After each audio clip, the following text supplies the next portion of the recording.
Everybody file and keep coming in so we can kind of... The room packed. Yeah. This is the one time in my career I will not be the back of the crowd. Hey Dale, let's push this up a little further. Sorry. You're gonna get to ask the question.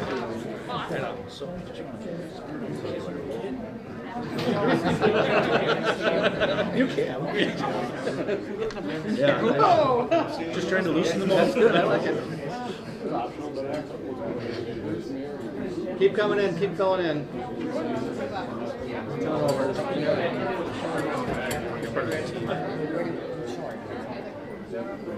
Keep filling in.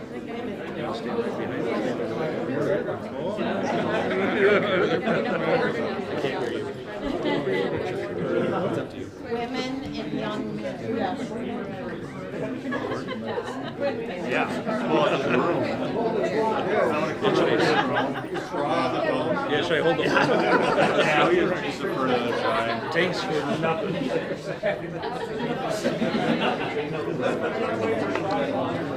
All right. I can hear you. I'm going to swing that door shut.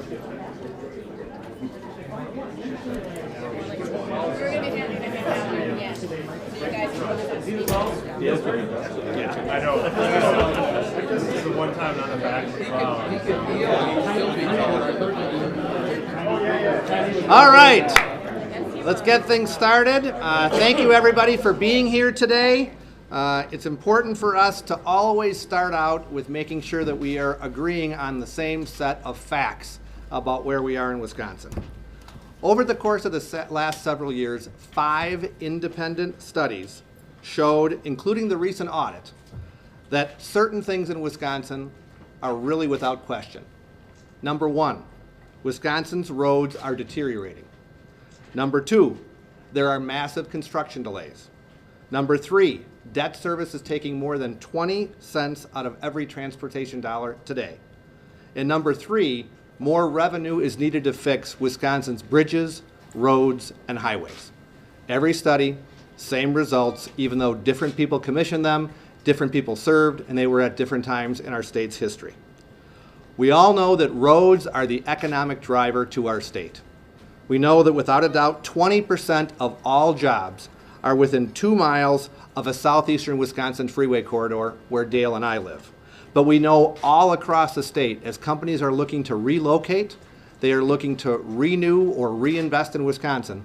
They look at our transportation system to make sure that they have adequate access for their employees to get to work and for their goods to get to market. Throughout this process, really starting last summer all the way through today, Assembly Republicans have consistently had one message. We want to solve this problem by leaving all options on the table to make sure that we have a comprehensive plan that moves the ball down the field.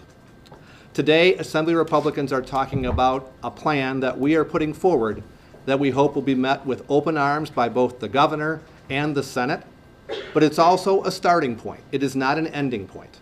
We want to ensure that everybody understands, in keeping with what we have said from the very beginning, all options are on the table to try to find that long-term solution, but the plan put together by my colleague Dale Koenga actually says, here's a starting point that works. It accomplishes 2 of the goals that Assembly Republicans have had for as long as we've been in the majority. One is to make sure that our economy is healthy and growing, and we do that by having a really good transportation system, but also to make sure that our economy and our families are healthy and growing by having a tax burden that all of us in Wisconsin can afford. That's why we couldn't sit idly by and watch as things got worse. That's why today we are offering a first plan to make sure that we show we are able to cut the size of government, invest in our priorities, and also make sure that we adequately address the long-term economic needs for our state. So I'd like to thank Dale Koenga for his leadership in putting together his plan.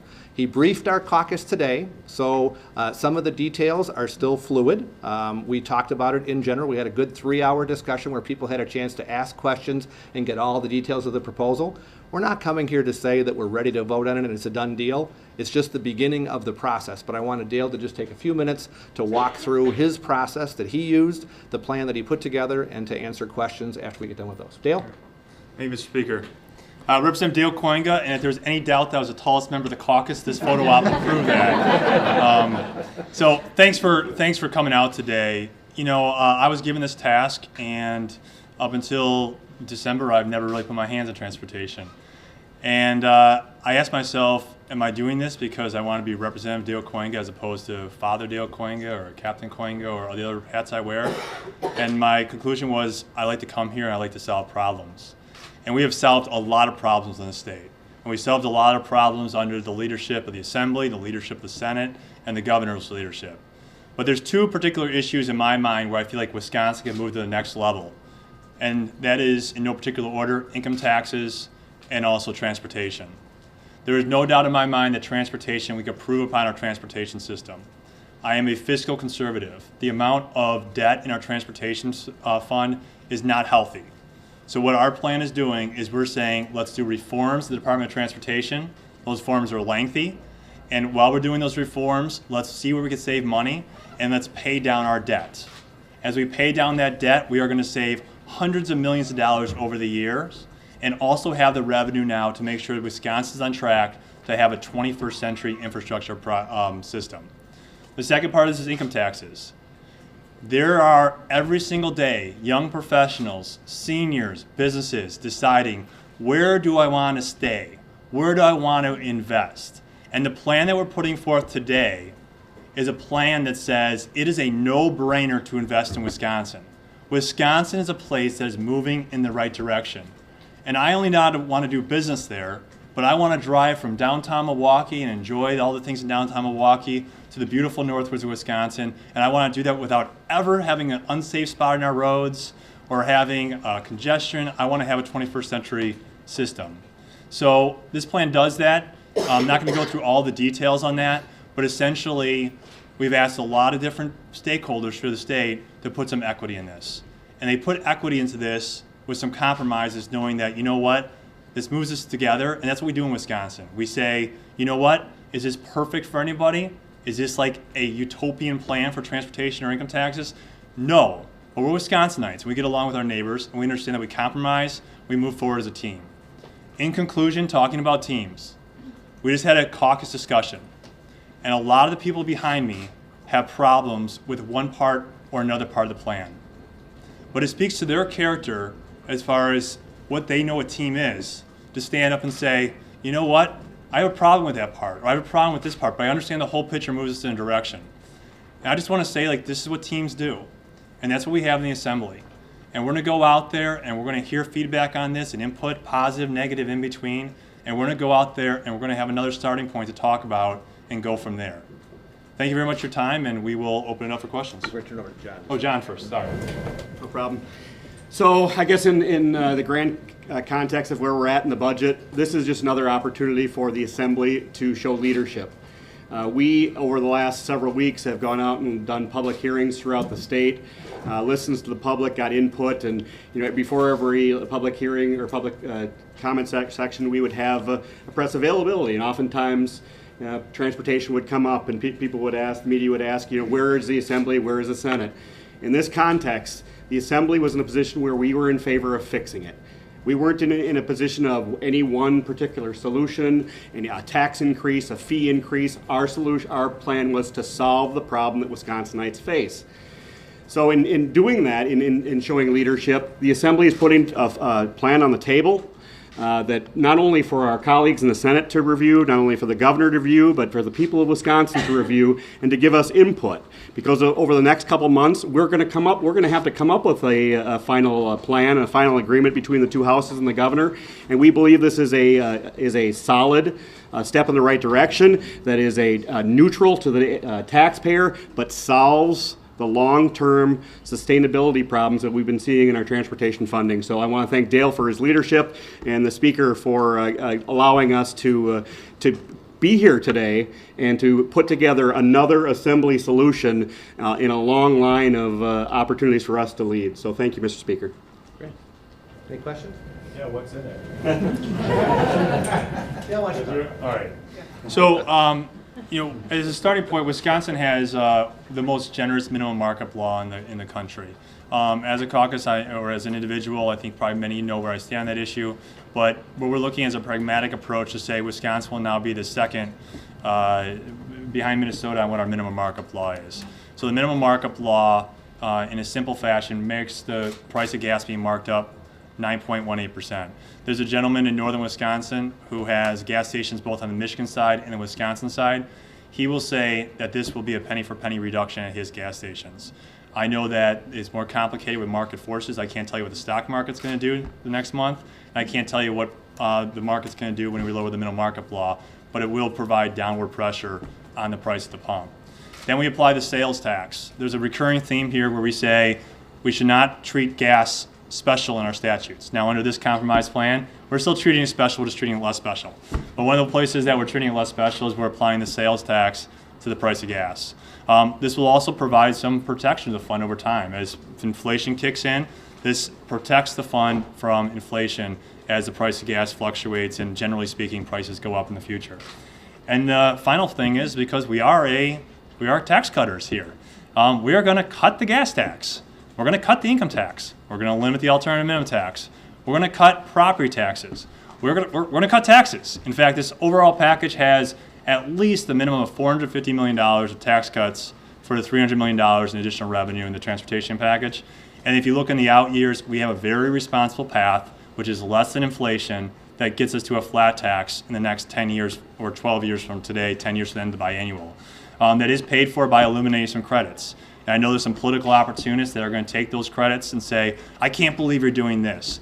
But that's what political opportunism is. And I was disappointed yesterday and the day before is when elements of the plan leaked out, which is what you have when you have a lot of stakeholders getting that plan, that the Democrats right away had a lot of snarky comments and a lot of opposition. They never read the plan. And I think that shows that a lot of people come to work to solve problems and work things out, and other people say, I got knee-jerk reactions that are negative. Essentially, this has significant tax cuts. Some of those are paid for by reducing credits, and some of those are paid for by absorbing growth in the future.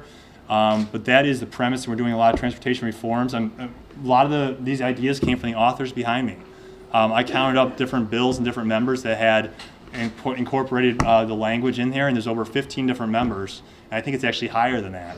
So it's a pulled together of a lot of different elements of our transportation reforms, income tax reforms, and overall I think you see the direction is principle-based in lowering taxes and improving infrastructure.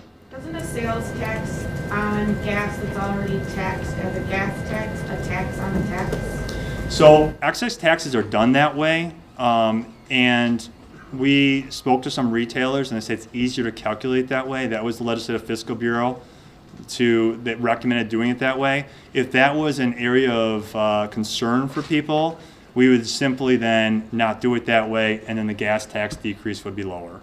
So that's a matter of mechanics. It's not a matter of principles. It's a matter that for retailers it's easier to calculate that way. That's the way cigarettes are done. That's the way beer is done on excise taxes. Well, excise taxes, yeah. On excise, you do it on top. The other thing on this is that the minimum markup law does the same thing. The minimum markup law allows you to mark up the tax. So the minimum markup law, I would argue that gas taxes are borne by the consumer, but the minimum markup law allows you to mark up the gas tax as well. And so I think that's that's kind of semantics, but if people have issues with it, there's some breathing room in there to work with that. So bottom line it for me, if I'm going to get a gallon of gas, this is in place, how much less or more am I paying? But the minimum markup law, we think it's about a neutral effect. Once again, I cannot promise you what the market will do. I think the petroleum marketers will probably tell you that some say it has no impact. If it has no impact, I'd say, why do we have the law, right? No, I'm saying this plan in general, though, not just minimum markup. I think, from our calculations, we start with $2.33, approximately what pumps are today. We arbitrarily took that down by a percentage. It wasn't the entire amount, but we arbitrarily set it to be a lower price in the pump from the minimum markup law reduction. And I think that people who live on the border could actually attest to that does have an impact. It does. There you go. It does. I recommend you reach out to Chris. Chris Gass would tell you a story at his stations of what impact it has. Sales tax, obviously, that does increase the price of gas, and obviously a reduction in the gas tax does decrease. At the end of the day, do I think people in Wisconsin would go to the pump and be like, holy cow, I cannot believe I'm paying more for gas? I don't think that's going to happen. I think it's probably not going to happen because I don't think they will be paying much more for gas if the minimum markup law responds the way we think it would. But you can't guarantee they won't be paying more under this plan. I can't guarantee what the stock market's going to do next year, and I can't guarantee what the market would do for the price of gas without the minimum market law at 9.12%. Senator Olson's called this a Rube Goldberg approach to this. Why the rigmarole trying to get? Is this just because Governor Walker says he won't raise the gas tax? No, it's not. I mean, this is being consistent with our principles. Our principles say that we should have a tax code without holes and exceptions and special treatments. This is, Representative Mock has been talking a lot about that very articulately. This takes that concept and says, why not the sales tax on gas? And at the same time, when we do that, we say, okay, now we have more revenue than what we were shooting for in this budget. So then we lower the gas tax. So no, I mean, I honestly don't think it's complicated. We're paid $50,000 a year plus other benefits to come here and work. And a lot of us work more than a full-time job at this. And I think I would encourage people that are in the decision-making process, getting the details. I think they will quickly understand the details. Well, let's just take a simple point though, and to reiterate it. Under this plan, revenues are increased and bonding is cut. Right. So instead of borrowing the money to do the exact same projects that Governor Walker proposed, what Dale has in his plan is literally the same level of spending within a small variation of what Governor Walker does. All that we do is we are raising the revenues by expanding the base, as opposed to just adding on to the debt that the transportation fund already can't afford. And by not paying interest on that debt, we're actually saving money as well. Right? $150 million over 20 years. The typical bonding period is 20 years. So by paying for that in cash, $300 million, which there is a contingency portion of that, but in the name of simplicity, $300 million less in debt will save taxpayers $150 million over 20 years. Just one budget. And you understand this if you have a mortgage, how the compound interest works. That's just one budget. So if the solution is to say, hey, we could keep bonding in order to get to a transportation fix. And by the way, some people around this building call bonding revenue. That just, I told my wife I want to refinance my mortgage and say that we made $300,000 last year. It doesn't work that way. If you're going to bond for transportation, ultimately you're going to have to pay for that with dollars from taxpayers somewhere. So what we're doing is doing the responsible way and saving taxpayers money by taking that pressure off the general fund with interest cost. Do you plan to cut DOT engineering positions in this plan? And if so, why do you think that would help, given that DOT just asked for them 4 years ago, and the Act 89 forms largely show that it's more expensive to have private contractors? So I read your article, and I was like, I want to respond, but we're not going to respond until Thursday. Number one is there's a study out of New York University, which we'll share and cite in our report, that actually says that the cost for private sector, and Representative Weatherston can actually speak to this eloquently as well, the cost for private sector is actually lower by that study. And if you looked at the Legislative Audit Bureau audit, the audit actually points out that there were some key factors in that calculation that were not included. And the Fiscal Bureau has scored it as cost neutral. So, but still, the DOT asked for these positions 4 years ago, saying that they had a dearth of engineers. They've hired all these positions. Why get rid of them 4 years later? Well, let's also remember that under the trajectory that we are on now, we are continuing to borrow more and more money, and at some point we are going to max out the state's credit card. We're coming awfully close. I don't know what that is. We're coming awfully close. So having engineers in the private sector where they can do other work is much more flexible for the state. So if it's cost neutral, I would rather have the private sector bear the burden if for some reason we don't have the revenues to be able to do our projects because our borrowing limit is reached or perhaps our revenues are down. Right now, it's a fixed cost. I would much rather have a variable cost in the private sector. So I think it makes sense in a number of ways. And according to Fiscal Bureau, of those 180, 50 of them are vacant still. Mm-hmm. Is prevailing wage repeal in this bill? Yes. How much? Can you talk about the wheel tax? My understanding is no new wheel taxes. Existing ones stay in place except in Milwaukee County. Is that right? And why treat Milwaukee County different than the other 20 or so communities that have this? Well, first of all, yes. So the understanding is that anybody who's already built it into their budget before the beginning of this year is allowed to retain their wheel tax because they've already used it. They're already using it. Milwaukee County went to referendum. Overwhelmingly, it was rejected. And the county board decided that they were going to do it anyways. Now, that's not built into their budget because we all know levies are set in December. So we said anybody who set it prior to April 1st has an opportunity to keep it, which would only be the counties that had it. Milwaukee did it after April 1st, and that's why they wouldn't, because first of all, the voters rejected it, and second of all, it's not built into their base. How much more revenue will be available for transportation, and how much less money will be in the general fund as a result of this? So this plan does not take any, this is a key element because this represents our priorities as a caucus. This money takes no money away from schools. It does not depend on any general fund revenue transfers. In fact, it does the opposite. It actually makes the transportation fund self-sufficient, and there's no longer a general fund transfer to the transportation fund. What we propose to do with that is cut more income taxes beyond what the governor proposed. So I think that answers your question, right? I mean, if you're cutting income taxes over time, there's going to be less money available for schools over the long term. I mean, the amount of income taxes we have in the out years is less than typical inflation. Yeah, what's the biggest driver in your 300 million? What's the biggest number?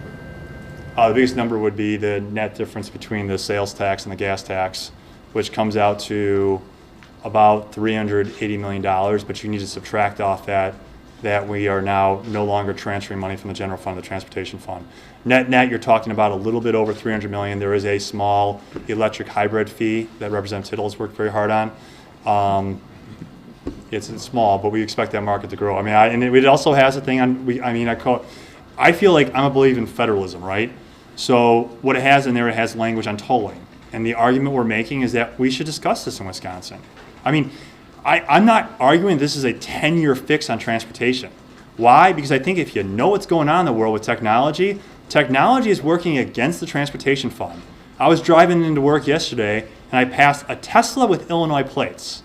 And I think it would make your head hurt if you try to figure out how a Tesla with Illinois plates is paying for our roads, right? So I'm not personally a proponent or opponent of toll roads, but stuff like that is where we feel like we should have the decision and have the conversation at the state level. Does your package make the owner of that Tesla pay anything for Wisconsin roads? That particular Tesla owner from Illinois? Right. I don't think there's any way to do that. Does it do anything with electric or Tolls. highway? Yeah, tolls. So my point on that is tolls should be part of the conversation. And once again, that's going to be a conversation, but as people have gone into this discussion on tolling as if like we are in the position to have a conversation in Wisconsin on tolling. And guess what? We're not in a position to have a conversation on tolling. You know why? Because the federal government says we're not. And so what we're asking the federal government for is allow us to talk about this, because as we look at the 10-year, 15, 20-year plan on transportation, I think we need to talk about issues like this. Talk about this on the internet system or Interstate. Interstate? Excuse me. No, actually we get rid of the internet tax as well. The internet tax is gone. As you probably know, the internet tax is going away at the federal level anyways, it's because for the statutes. The Democrats Of called the interstate for- system? So the concept is, first of all, we need to apply for a waiver. The federal government needs to grant it. We need to discuss it as a caucus as to how tolling would work in Wisconsin. But I think if you look at most of the long-range projections, we are not going to be seeing any dramatic increases in gasoline use over the next 20 years. If anything, it's going the opposite direction.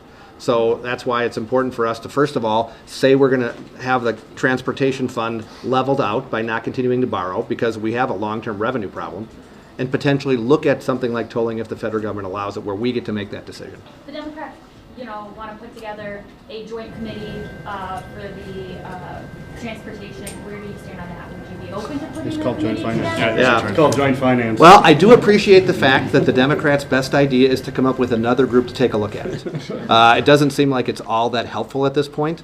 I have not seen a proposal that they have put out. We have a combination of revenues, reforms, and true reductions in taxes. I think that's the way we want to go. I imagine our Democratic friends don't want to reduce taxes, don't want reforms, and just want to raise them.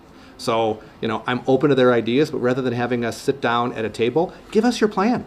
I'd be happy to take a look at it. There might be parts of it that we could incorporate into ours. But this idea of somehow calling another summit after we've had 5 studies which show the problem, we don't need to study the problem anymore. We need answers. Why does the flat tax, why does this end in a flat tax? Did any of you campaign on a flat tax at any point? And if, I'm sure you and if taxes is the key to growing the economy, I think we'd agree. I pay more taxes here in Dane County than you guys do where you live, but my town is growing far faster than yours, so it's linked. Oh, my town is bigger than your town? Yeah. Well, my dad's bigger than your dad, I guarantee it. Yeah, it's awfully nice to live in a community that depends on all the rest of us paying for Dane County, which is part of what actually happens here. The reason that you have such huge government growth is because they have a stable workforce paid for by the rest of the state. Now, Epic has done fantastic, and there are individual employers. Okay, I just want to make sure, because the public sector does pretty fine in Dane County. So the goal in the long run is to make sure that we have a tax code that works for everybody. And you know what? If you live in Dane County or Racine County or Waukesha County, we all pay too much in income taxes. It's why far too many successful people decide to retire somewhere else. Our goal is to keep them here. But they're growing jobs here is my point. And if you're talking about people want to go where the taxes are lower and grow jobs, no one's growing jobs. It is an absolute fact, and we will get you a study called Rich States, Poor States that quantitatively lay this out and will show you what states are growing and what states are decreasing, and the states that have lower taxes are growing. I have a friend who's a farmer, dairy farmer in California. He told me the other day that every single week, you know what happens? Another farmer, these are farming. You probably think farmers are kind of stagnant as an industry. No, every single week in California, another dairy farmer is putting his cows on a semi and going to Texas with those industry. And so there's no doubt there's a relationship between taxes and economics and where people want to retire and stay. Why is that relationship not bearing fruit here in Dane County? Does Dane County have an income tax? Because Dane County has a 0% income tax. It's a high tax. Dane County has a 0% income tax. Let's get this plan out to you, Yeah. so. Dale, do you guys include the local referendum for a half cent sales tax? Yes, that is. And Representative Peterson could ask your questions on that if you have particulars. Is the Minimum federal markup, swap, so minimum markup, you reduce it to 3%. How does that compare to our neighbors, and how does that work nationally? So my understanding is about a dozen states that actually have a minimum markup law, and 2 of those states, is my understanding, that have actually a percentage in the markup.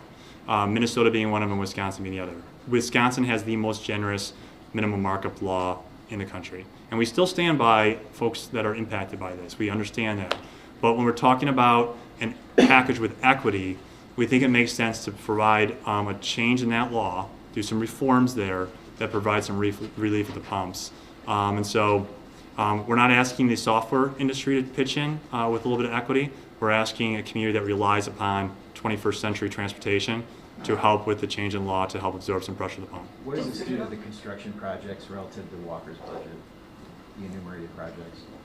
So what it does is there was a cut to the state rehabilitation program, and so that restores that cut. It was about $70 million.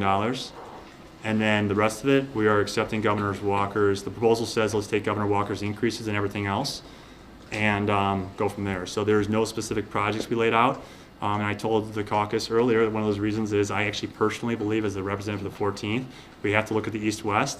The north leg of the zoo is like in the middle of my district. But I think it's Second most important after the north-south. Exactly. And so you see how this works. This is why you're And not paying projects. There's Yeah. not, Right. the north-south is not mentioned, the east-west is not mentioned, because what we're trying to do here is we're trying to talk about what's the 10-year vision for transportation, right? And if, it says the north-south in there, if it says the east-west, or it says the north leg, I'm sure John has something going on in his district as good. well. Yeah. I heard about a bridge. But then it gets away from what we're trying to do. We're looking at, and that's why we're saying there's going to be changes. Because what we're looking at is a high-level discussion, and we're going to go from here, we're going to talk about more particulars, and then we'll talk about projects. But can the speaker talk to that, because you've said for years that the north-south is a huge priority. I'm very frustrated with the governor's budget, put it on hold, it's like 10 years overdue or 10 years behind schedule, and yet now the plan you come out with today keeps the pause button on it. How are your constituents gonna accept that, and why are you behind it if it does not move forward faster? Well, as I said, not everything in this plan is exactly as I would have written it, and that's why we're going to look at changes. But I'll be honest, I think Dale's right. We didn't want to say that some projects are more important than others. As the speaker, my job is to say, how can we, move the ball down the field? This does not solve transportation. It is fixing the problem that we have today. So as more revenue is generated, because don't forget, in this budget, there's $300 million in bonding that we are now paying cash for. So the long-term potential to, first of all, say that we have more revenue in the transportation fund, that is obvious because we will be able to do that. That means projects like every single one around here, local town roads, local county roads, state roads, mega projects, all of those now have revenue to have the chance to be funded based on priorities. Under Governor Walker's proposal, we all know 75 years to get the Southeast Wisconsin Freeway projects done. Under this proposal, if it goes through as we have it, it will be significantly less than 75 years. It's not going to be tomorrow. It's not going to be right away. But we know that we cannot repair our roads by borrowing our way into prosperity. We have to fix them by actually raising the revenue that's necessary and putting our economy on the right track, and this plan does that. the federal swap that's on the board, is that Senator Strobel's federal swap bill? In our House, Representative Brooks, we say. Yes. Right. Yes. It's the exact same proposal we had out last year and that we proposed this year to sunset that over the next 3 years. Dale, what credits do you kill? So I'll walk through those real quick.